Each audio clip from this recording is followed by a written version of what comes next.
ఇప్పుడు ఈ ఏడాది కాలంలో ఒక్కటి అమలు చేశారు, ఇప్పుడు రెండోది అమలు చేశారు. ఒకటి ఆ దీపం పథకం కిందన గ్యాస్ బండలు, అప్పుడు ఒక గ్యాస్ బండ్ ఇచ్చారు, తర్వాత 3 గ్యాస్ బండల్లో మిగతాది రెండోది ఇచ్చినట్టు.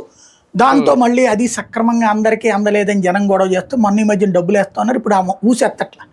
ఎంతమందికి పడుతుందో ఎంతమందికి పడట్లేదో తెలియదు. ఇది చాలా మందికి పడట్లేదు అన్న కంప్లైంటే వస్తుంది.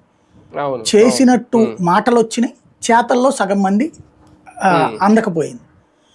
ఇప్పుడు తల్లికి వందనం, జగన్ విమర్శించారు వీళ్ళు ఏమని, 15,000 ఇస్తానని మోసం చేశాడు, 13,000 ఇచ్చాడు అని చెప్పేసి.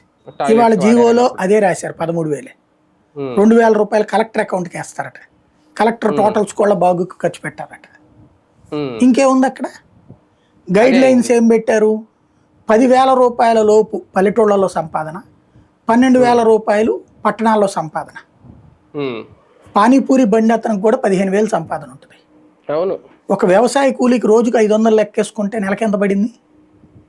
30 రోజులకి 15,000 పడుతుంది. ఒక ముఠా కూలీ రోడ్డు మన బెజవాడలోను గుంటూరులోను చేసేటప్పుడు రోజుకి 1000 వస్తుంది, 30,000 అవుతుంది. ఇది ఎలా క్యాలిక్యులేట్ చేస్తారు? అయితే వైట్ రేషన్ కార్డు వాళ్ళందరినీ అలౌ చేయాలి. ఇక్కడ ఒక ఆస్పెక్ట్ మంచిది, అందరికి ఇస్తానన్నారు. ఇందులో ఒక 13,000